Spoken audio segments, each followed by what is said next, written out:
የሁሉ ጭዋታሽ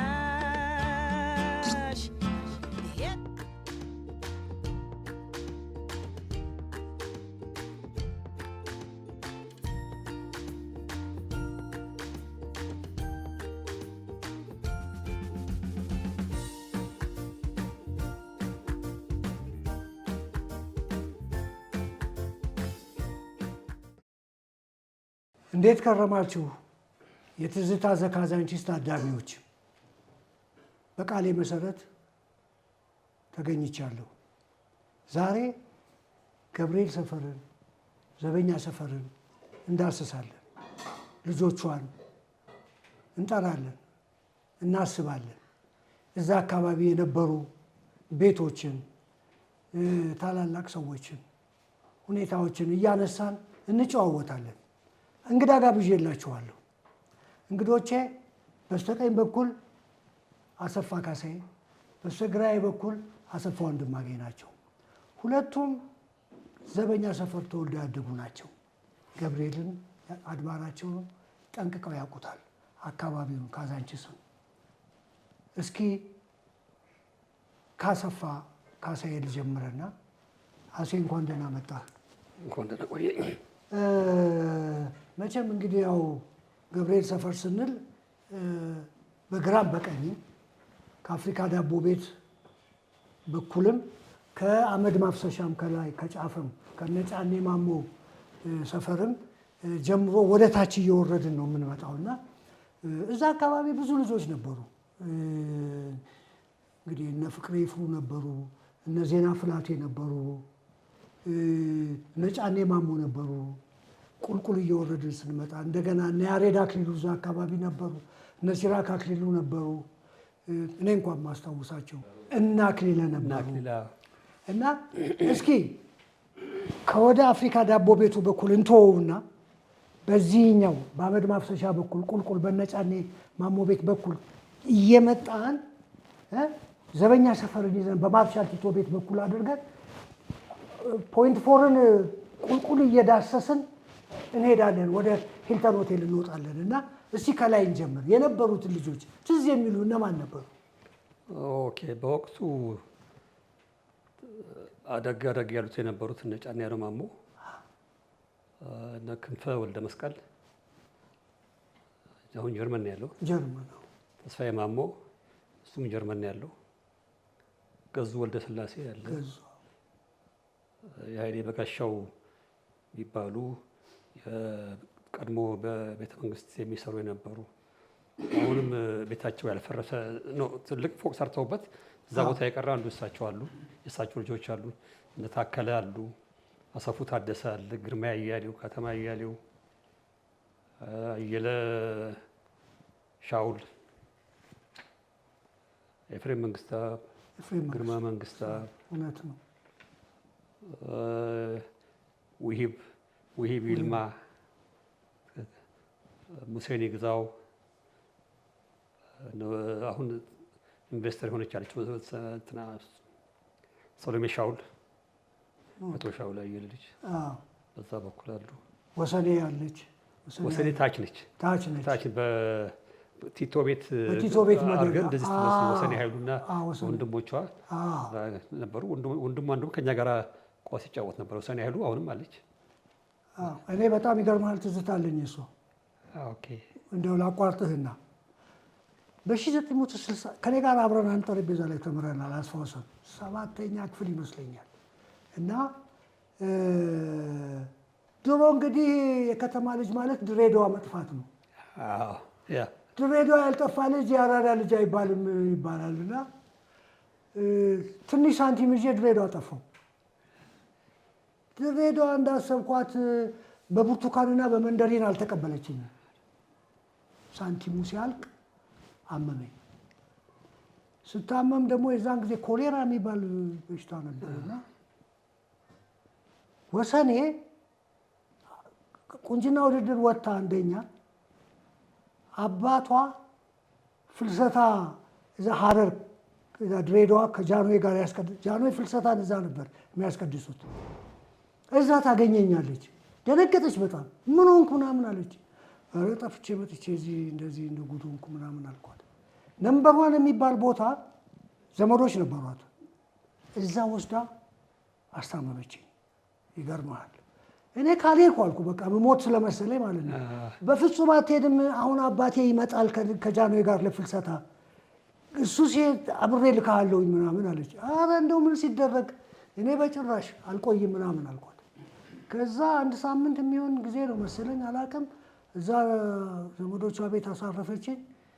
ትንሽ ሳገግም ባቡር አሳፍራ አዲስ አበባ ላከችኝ እና ይሄ ውለታ አለብኝ። ብራቮ ወሰኔ፣ ምርጥ የካዛንቺስ ልጅ ነሽ። አመሰግናለሁ በዚህ አጋጣሚ እና ይህንን እውነት ነው። ወሰኔ ኃይሉ እንደው በአጋጣሚ ከንትን እንዳልወጣ የምሰራበት መስሪያ ቤት አንድ ደብዳቤ ይዛ መጣች። ወሰኔ ራሷ ማለት ነው እና የወትና ግዙፍ ነገር ሆናለች እና ደብዳቤውን ሳየው ወሰኔ ኃይሉ ምናምን ወሰኔ ኃይሉ ማለት አንቺ የኢትዮጵያ አንደኛ ወጣሽ ስላት አዎ አለች። በቃ ይታቀኛል አለች። አንድ ሰፈር ነበርን። ምኑ ጋር ስራው ቀረና የሰፈር ማውራት ጀመረ። ከዛ በኋላ ፕሮሰስ ኦፍ ኮርስ ቃል እንትን ነበር አለቀላትና አሁን በጣም ሰላምተኛ እንደደዋወላለን እንገናኛለን እንትን ወሰኔ እና ይሄንን አስታውሳለሁ። እና እዛ አካባቢ እነ ግርማ መንግስታብ እነ ኤፍሬም መንግስታብ ነበሩ ልጆች። እስኪ አስታውሳቸው እንተክራቸው እስቲ። ኤፍሬም መንግስታብ እዛ አለ፣ ግርማ መንግስታብ አለ፣ አርአያ ገብረ ማርያም ወርታች አለ፣ አርአያ ገብረ ማርያም አሉ። ኃይለ ሥላሴ ኮሎኔል አንድ አባቱ የነበሩ ኃይለ ሥላሴ ፎስቶ ነው የምንለው ሴንት ጆሴፍ ይማር ነበሩ። በእነ ግርማ መንግስታብ ፊት ለፊት ቀኛዝማች ስለሺ ነበሩ። የቀኛዝማች ስለሺ ልጅ የሽመቤት ስለሺ የምትባል ነበረች። ቀኛዝማች ስለሺ ማለት የፓርላማ ተመራጭ የነበሩ በጣም ትልቅ ግቢ የነበራቸው ብዙ ሰራተኞች የነበሯቸው ነበሩ። ላም ያረባሉ ምን ያለን በእነ ግርማ መንግስታብ በታች ነው ፊት ለፊት ግርማ ቤተ መንግስታት ፊት ለፊት ቆርቆሮ አጥር ነው አልሆነ ምን የመሰለ እንጨት የጅማ እንጨት ነው የሚባለው። የዛን ጊዜ ጣውላ እንጨት በጣም የሚያምር የተለየ ነበር። የእሳቸው ሂልተን ጀርባ ብዙ ሰራተኞች ነበሯቸው። ለላሞቻቸው አተላ ያለሽ ምናምን እያሉ እየዞሩ የሚወስዱ ልጆች ነበሩ። ይማራሉ። ከዛ በኋላ ደግሞ ቤት ሲገቡ ደግሞ ይህን እየዞሩ እንትን ያደርጋሉና ላም ነበራቸው። በጣም ትልቅ ሀብታም የነበሩ እዛ አካባቢ እሳቸው ነበሩ የነበሩት።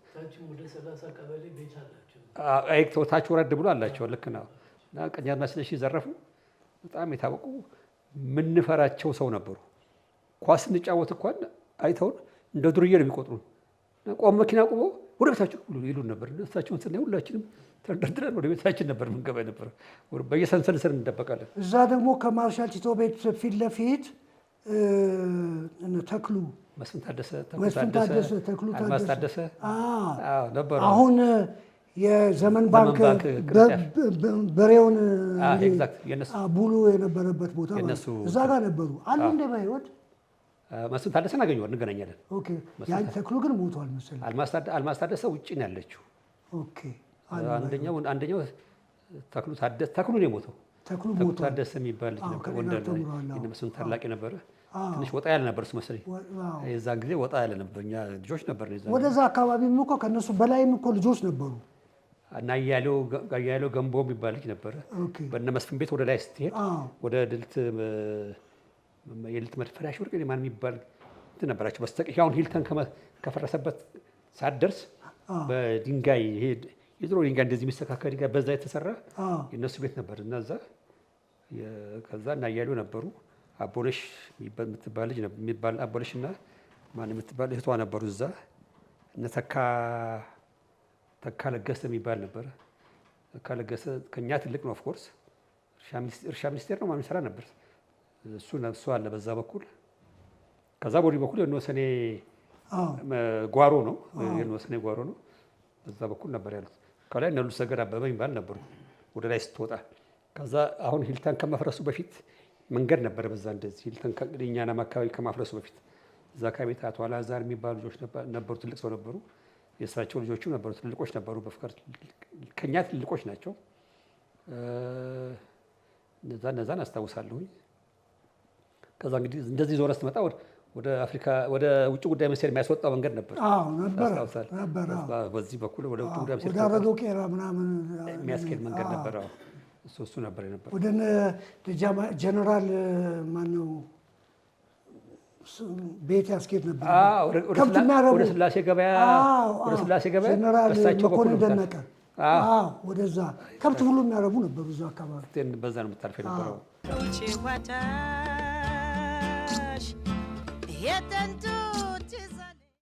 እስኪ አሴ አሁን አንደኛ እሱ ከዘነጋቸው ከዛ ከዘበኛ ሰፈር እሱ ከዘነጋቸውን የምታስታውሳቸውን መጀመሪያ ንገረንና ከዛ በኋላ ደግሞ መንገዱን ተሻግረን ወደ ሱፐር ማርኬት አካባቢ ወደዛ ደግሞ እንመጣለን።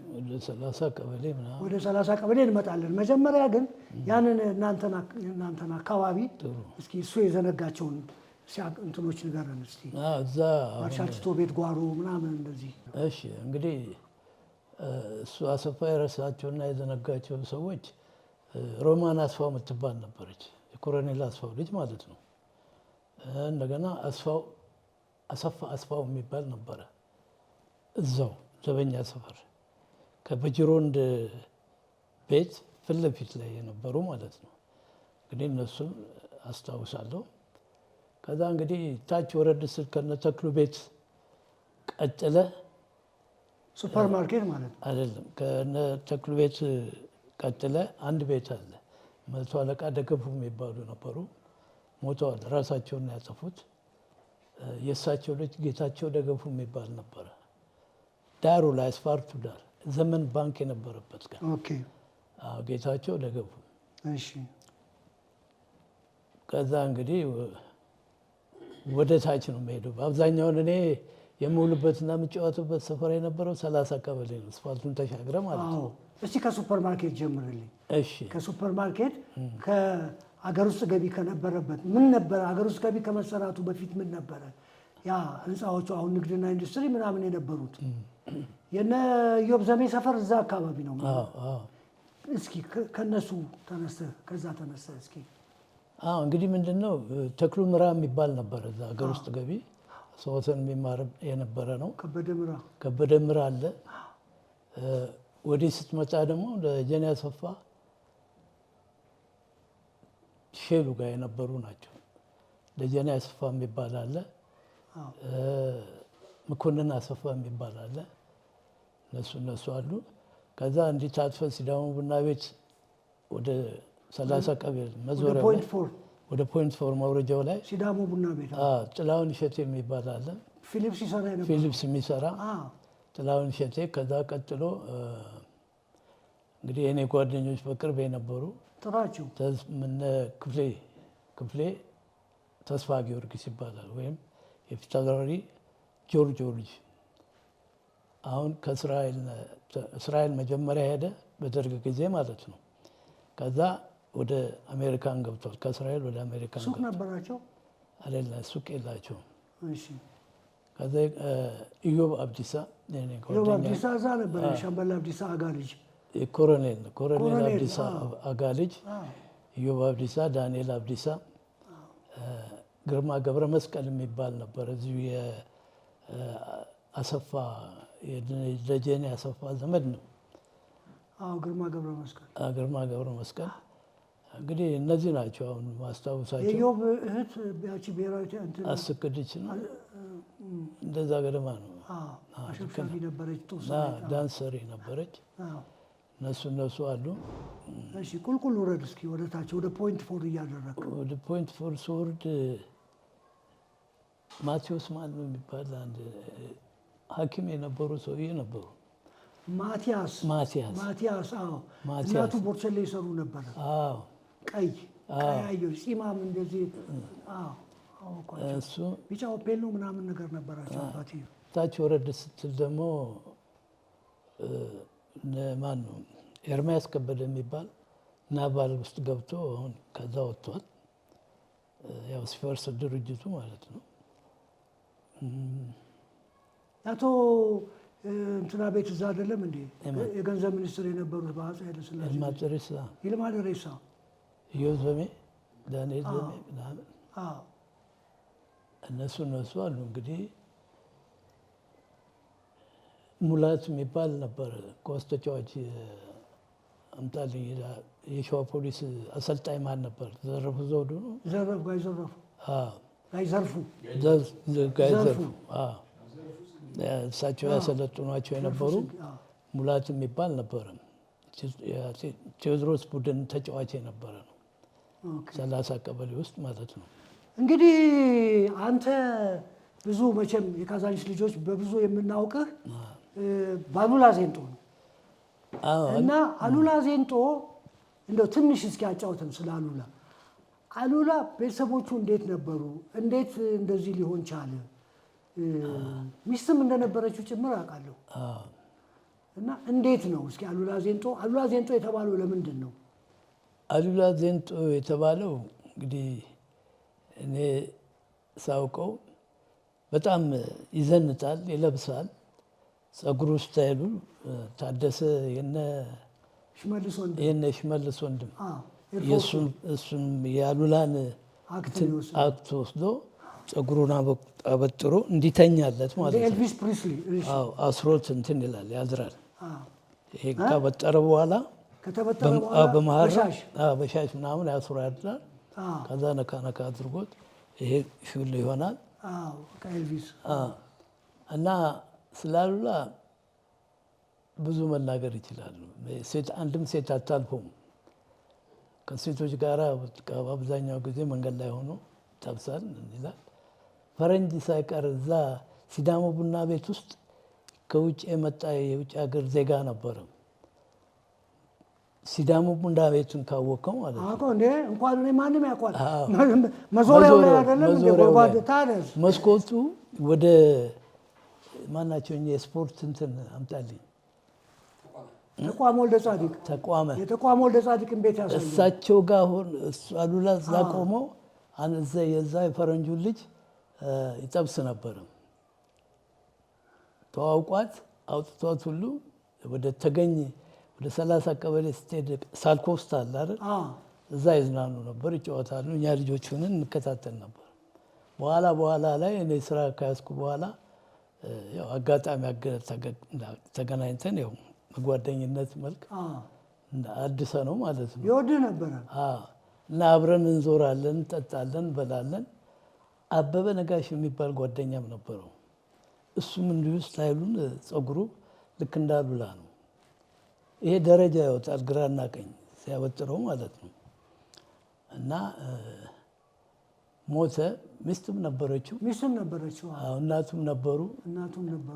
የትልቅ ሰው ልጅ ነው። ደጃዝማች አሰፋ ማለት ነው ምናምን ይባላሉ አባትየው። አሉላ አሰፋ ማለት አሰፋ ብቻ ሳይሆን ደጃዝማች ጭምር ማዕረግም አላቸው። እና በስተመጨረሻ ያው እንዳልሆነ ሆነ፣ ሞተ። ግብርን እንትን ሮተሪ ክለብ አለ አይደል? ሮተሪ ክለብ ወደዛ ወደ ፖስታ ቤት መሄጃው እዛ ጋር አንድ ጤና እንትን ነበር። እዛ ውስጥ ገብቶ ይሰራ ነው። ጤና ጥበቃ ይሰራ ነበር አውቃለሁ። ይሰራ ነበረ። ከዛ በኋላ ታመመ። ያው ሞተ። ዑራኤል ቀበር ነው። ይሄን አውቃለሁ ስላሉና። ኦኬ፣ እስኪ ወደዚህ በኩል 30 ቀበሌ አሁን የሄድነው በስተቀኛችን ነው። በስተግራባችን ስንወርድ በስተግራ በኩል ያለውን ሰፈር ደግሞ እንጎብኘው። ኦኬ፣ ወደዛ ከመጣ በሃድንጋይ የሚባል ሰፈር አለ። እሱ ላይ ነው። እዛም አለ እንጂ ይሄ አቺ ቀጭን መንገድ የነበረችው ጭቃ ጭቃ ነገር ነበረች። አንድ መንገድ እዛ ወደ ፖይንት ፎርቴድ ወደዚህ ወደ እንትን የምታመጣ አንድ ቀጭን መንገድ ነበር። ሰንሰል ሰፈር ነበር። ያ ሰፈር ሰንሰል ይበዛበት ነበረ እና ሳሙኤል የሚባል አለ። አሁን የለም፣ እዚህ ከአዲስ አበባ አይኖርም። ወደ ገጠር ወጣ ብሎ ነው። በዛው ቆየ ቀረ። እናትየው እና አባትየው ፍሎሃ ይሰሩ ነበሩ።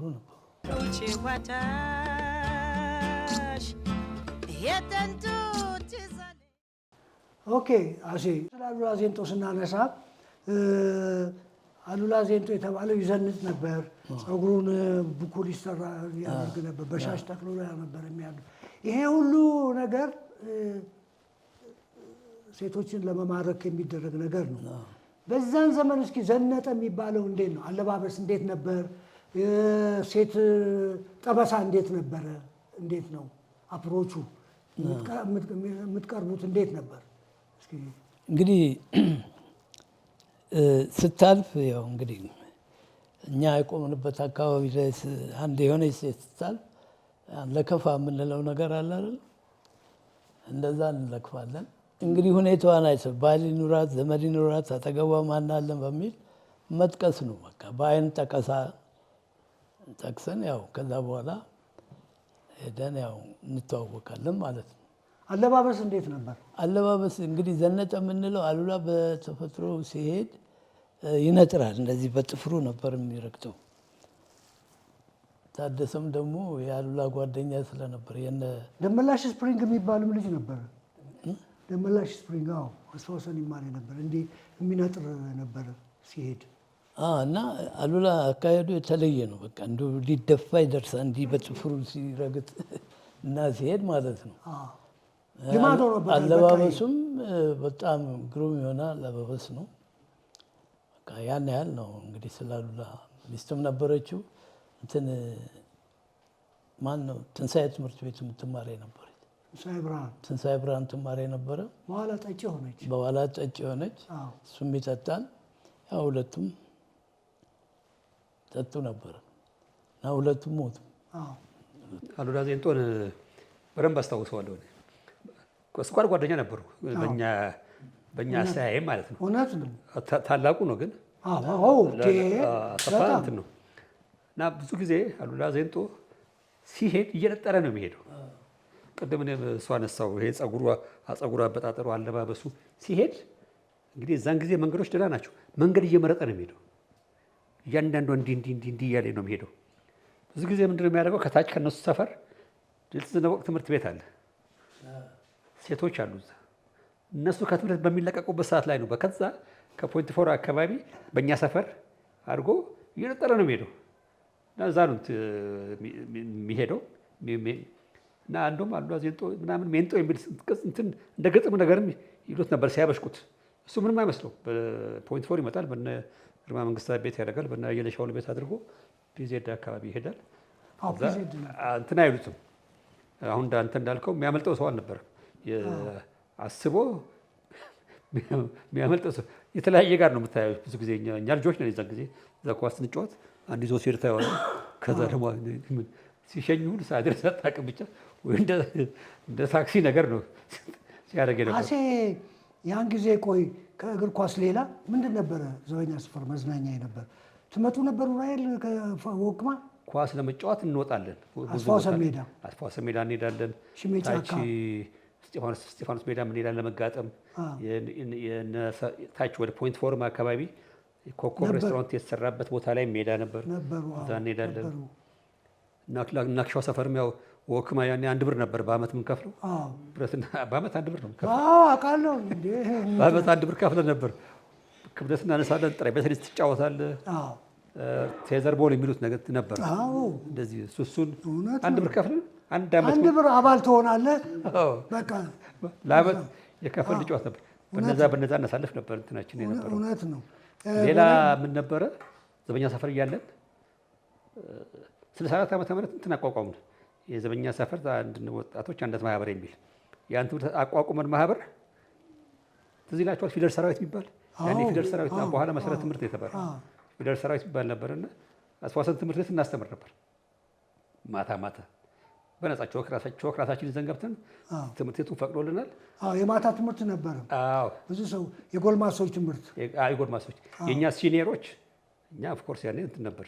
የእኛ ሲኒየሮች አሉ፣ እነሱ ያስተምራሉ፣ እኛ ቾክ እንይዛለን ምናምን ነገር። አሁን እንደዛ የነበሩ ልጆች ደህና ቦታ ደርሰው ሲያስተምሯቸው የነበሩ ሰዎች ያመሰግናሉ። እናንተ ያኔ ይሉን ነበር ልጆች ሆነን የነበረው። በጣም የሚገርመው እንደ መዝናኛ ነገር ዛሬ ቴሌቪዥን እና ሲኒማ እንደዚህ በየእጃችን ላይ ከመምጣቱ በፊት ልክ ካዛንቺስ በሙሉ ቀን ወደ ማታ 10 ሰዓት 11 ሰዓት ላይ የማህበራዊ ጉዳይ መኪና አለ፣ ፊልም የሚያሳይ በሱ ማስታወቂያ ይነገራል። ዛሬ ማታ ኡራኤል ሜዳ ላይ ፊልም ይታያልና እንዳትቀሩ ምናምን ይባላል። ከዛ በኋላ ሁሉም ነጠላውን ለብሶ ምናምን ብሎ ደርቦ በቃ ሽማግሌው ምናምኑ ዱላውን ይዞ እዛ ይመጣል። ነጭ ጨርቅ ስክሪን ይወጠራል።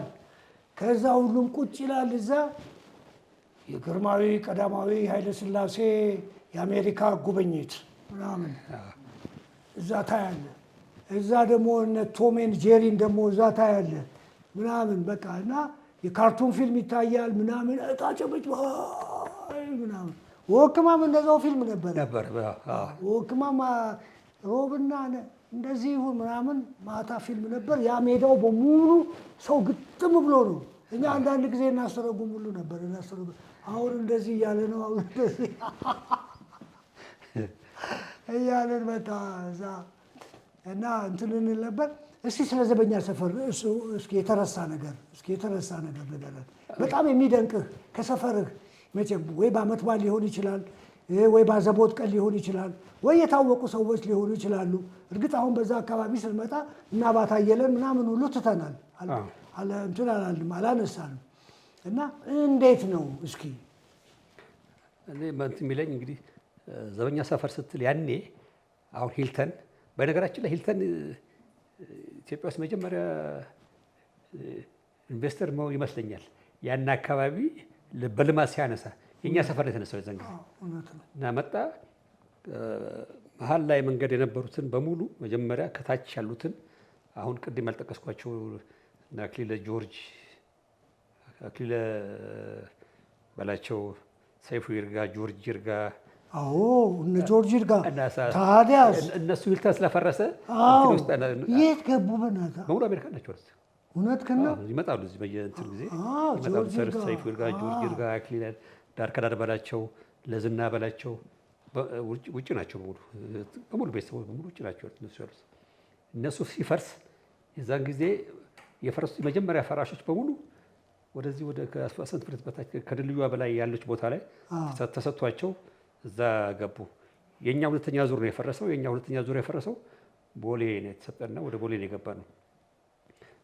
እንግዲህ እንትን ትልቅ ነገር የሆነብን ያኔ ሂልተን ሲያስፈርስ ትዝ የሚለኝ በቃ ቤተሰቦቻችን ጃንሆይ ጠዋት ከቤት ከዛኛው ቤተ መንግስት ሲወጡና ወደ ላይ ይሄዳሉ። ልክ እዛ ጋር ሲደርሱ ወዳጆቻችን ቤተሰቦቻችን እኛንም ይዘው ነው አላግባብ ነው እንትን ያረብን ብሎ መሬት ላይ ይወድቁና ይጮሃሉ፣ ይቆማሉ። እሳቸው ሰው ወክሉ ይባላል። ያው ትልቆቹ ሄደው ያነጋግራሉ። ምንድን ነው በቂ ገንዘብ አልተሰጠንም፣ እንዲህ ነው እንትን አለ። የዛን ጊዜም ኮምፕሌን አለ። ምንድን ነው የዛን ጊዜ የሚደረግ የነበረው? አፍርሱና ያፈርሳችሁ እዛችሁ ለራሳችሁ ሂዱ፣ ቦታ ግን ይሰጣችኋል ነው። ወላጆቻችን ደግሞ ክርክራቸው የነበረው እንዳለ ተገምቶ ይሰጠንና ቦታ ይሰጠን ነው። ዞሮ ዞሮ ያው መንግስት ነው አሸናፊ የሚሆነው። አፍርሳችሁ እቃውን ሰዱ፣ ቦታ ተሰጠን፣ ሁላችን ተበታተነ። የዛን ጊዜ የልዕልት ወድፈራሽ ወርቅ ይሁን የማን ቤት ነበረ በመሀል ላይ ኳስ ገባ ለማውጣት መከራ ነው። ያኔ ስትጫወት ኳስ ለማውጣት መከራ ማን ጀግና ገብቶ ይወጣል። ቅርብ ነው ግንቡ ደግሞ በጣም ትልቅ አልነበረም፣ መካከለኛ ነበር የነበረው። በቃ በወላጆቻችን ነው ኳስ ገብቷል ተነግሮ ምናምን ተብሎ ነው ኳስ የምናገኝ የነበረው። እንትን ነበረ ዘበኛ ሰፈር ባይዘው እንትን ስናደርገው ነው እንጂ የካዛንቺስ ልጅ ነው የምትለው። በኋላ ሰፈር የት ካዛንቺስ ዘበኛ ሰፈር ስትል ዘበኛ ሰፈር ትላለና እሱ አለ በዛ። እንግዲህ የዛን ጊዜ አሁን ቅድም ያነሳው አለ አመድ ሜዳ ነው ያልከው፣ አመድ ማፍሰሻ ላይ አጼ ምኒልክ ቤተ መንግስት አመድ ይፈስበት ነበር ያ ጫፉ ላይ። አሁን አንድ ገብርኤል ሰብወላጅ ስትወጣ እኮ እንደዚህ ያጎነበሰ ፎቅ አለ። ከእሱ በላይ ማለት ነው የነጫኔ ማሞ ቤት ጫፍ ላይ አመድ ማፍሰሻ ነበር የሚባለው። ምንድነው አመድ ማፍሰሻ? የዛን ጊዜ እንግዲህ እኛም የሰማነው ነው። የዛን ጊዜ ቤተ መንግስት የሚሰሩ የነበሩ ሰዎች በአብዛኛው እዛ አካባቢ ነበሩ። ዘበኞችም ነበሩ። ዘበኞቹ ይኖሩ ነበር። ቤተ መንግስትም የሚሰሩ ምግብ የሚሰሩ ጠላ የሚጠምቁ ጠጅ የሚጠምቁ ሰዎችም እዛ አካባቢ ይኖሩ ነበርና ሰፍረው ነበረ። ከዛ ተነስቶ ነው እንግዲህ ዘበኛ ሰፈር የሚለው ስያሜ የተሰጠው የሚለው ይኖሩ ነበር እዛ ከቤተ መንግስት ታላቁ ቤተ መንግስት ማለት ነው ላይ ታላቁ ቤተ መንግስት እዛ የሚሰሩ የነበሩ ጥበቃዎች ዘበኞች በሙሉ አብዛኛው እዛ ነበር የነበሩት። ዘበኞቹ በሙሉ እዛ ማለት ይቻላል ከዛ ወጥ ቤትና ጠጅ ቤት የሚሰሩ ምናምን እዛ ስለነበሩ ስሙ ሲጠራ ዘበኛ ሰፈር የሚል ሰጠው። አሁን አመድ ማፍሰሻ ያልከውም ከዛ የተነሳ ከዛ እየተነሳ አመድ እዛ ነበር። ለምሳሌ አጋጭ ሰፈር የተባለው ፈረስ ቤት አለ። ፈረስ የሚያግጡት ያግጣሉ። ፈረስ ወስደው ያንን ፈረሶቹን ወስደው ሜዳ ያግጣሉ። ስለዚህ አጋጭ የሚያግጥ አጋጭ ሰፈር የተባለው ከዛ በመነሳት እንደሆነ ነው። አመሰግናለሁኝ። ተጨማሪ የምትጨምሩት ካላችሁ? መጨመር ሳይሆን ካዛንቺስን በተመለከተ ቅድም ያጋጠመ ነገር ብለህ ነበር። ዘበኛ ሰፈርን በመመልከት ሳይሆን ያጋጠመኝ ካዛንቺስን በሚመለከት ያጋጠመኝ ፈኒ ነገር ነው። ምንድን ነው? ለስራ አሶሳ ሄጄ ነበር እና አሶሳ ሲሄድ 1995 ማለት ነው። አሶሳ የነበረው ባንክ አንድ ብቻ ነው፣ ንግድ ባንክ ብቻ ነበር የነበረው እና እኔ ደግሞ የዛ ቅርንጫፍ ስራ አስኪያጅ ነኝ እና ይመጣል እና አንዳንድ ጥያቄ ይነግረኛል። ልክ እንደ መወስን አድርጎ ነገር ጠይቀኛል። እኔ አይደለም እንደዚህ መወስነው ከበላይ ነግረውን መንገዱ ነግረዋለሁ። አንድ ቀን እንደዚህ እዛ አካባቢ የታወቀ ክትፎ የሚበላበት ቤት አለ አሶሳ ላይ ማለት ነው። እዛ ገብቼ እንትን ስል አንድ 4-5 ሰዎች ሆነው ይጫወታሉ ብያለሁ አይደል ምናምን ይባባላሉ። አንዱ ደፈረና መጣ እኔ ጋር፣ እኔ ብቻ ነበርኩኝ እና መጣና ጠነስልኝ አዲስ ነህ አይደል ለዚህ ከተማ አለኝ። አዎ አዲስ ነኝ አልኩት። የአዲስ አበባ ልጅ ነህ አለኝ። አዎ አዲስ አበባ ልጅ ነኝ አልኩት። እንግዲህ መጀመሪያ እንትን ታደርጋለህ፣ የክልሉ ሹሞች ናቸው። አዲስ አበባ ምኑ ጋር አለኝ። ፖይንቱ እዚህ ላይ ነው እንግዲህ አዲስ አበባ ምኑ ጋር ስለኝ አዲስ አበባ ካዛንቺስ አለኝ። አላልኳችሁም አላቸው ሰዎቹን። አንተ ልክ ነህ እባክህ አሉ። ምንድን ነው ስል ነግራቸዋለሁ። የካዛንቺስ ልጅና የአሜሪካን ዲፕሎም የትም ሀገር ይሰራል። እኔ ነኝ እዛ ያለሁት ማኔጀር። አንድ ባንክ ነው ያለው። ለካ እንትን አድርጎታል። የካዛንቺስ ልጅና የአሜሪካን ሀገር ዲፕሎም የትም ሀገር ይሰራል። ይህን ካዛንቺስን እንትን ያደርጋል። እውነት ነው። ለመጥቀስ ነው። በጣም ነው የማመሰግነው። ክቡራን ተመልካቾቼ ዘና እንዳላችሁ ተስፋ አደርጋለሁ። ገብርኤል ሰፈርንና ዘበኛ ሰፈርን በመጠኑም ቢሆን የቃኛችሁ ይመስለኛል። በሚቀጥለው ደግሞ ኡራኤል አካባቢን አስጎበኛችኋለሁ። እንደተደሰታችሁ በማመን እዚህ ላይ እንሰናበታለን። በእናንተ ስም እንግዶቼን አመሰግናለሁ። ሰላም። Dolce Watash,